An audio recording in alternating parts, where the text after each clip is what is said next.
Let's now tell you what else made news. Time for Gravitas Global Headlines. At least 15 people killed and 20 injured in a school in Russia's Izhevsk after a gunman opened fire and later shot himself.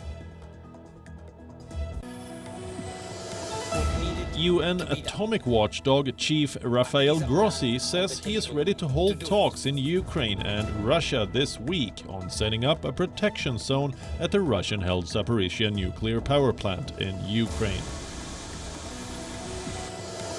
Germany says it has summoned the Iranian ambassador over the Islamic Republic's crackdown on protests driven by the death of a young woman after her arrest by the morality police.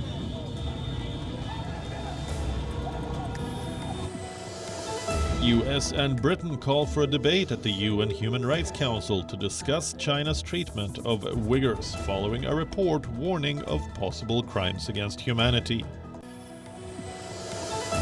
Apple announces it will manufacture the iPhone 14 in India as the tech giant moves part of its production away from China. Protesters took to the streets of Mexico City against the government's decision to give the army control over the civilian-led National Guard and keep it deployed on the country's streets until 2028.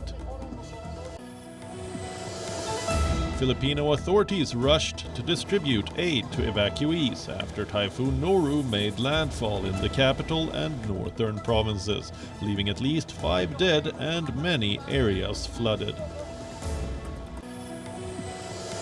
At least 2 people are missing and 3 others were injured in Guatemala after 2 giant sinkholes opened up in a street near the country's capital. The 3 injured people fell into a sinkhole of about 15 meters.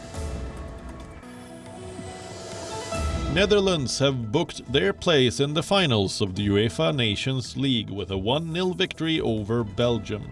Captain Virgil van Dijk scored the only goal of the game in Amsterdam. Croatia joined the Dutch after a 3-1 victory over Austria in Vienna. The United States team have won a 9th straight President's Cup title after a 17.5 to 12.5 win over the international team. The Americans survived a spirited comeback from the less fancied international team to win in Charlotte, North Carolina. WION now available in your country. Download the app now. Get all the news on the move.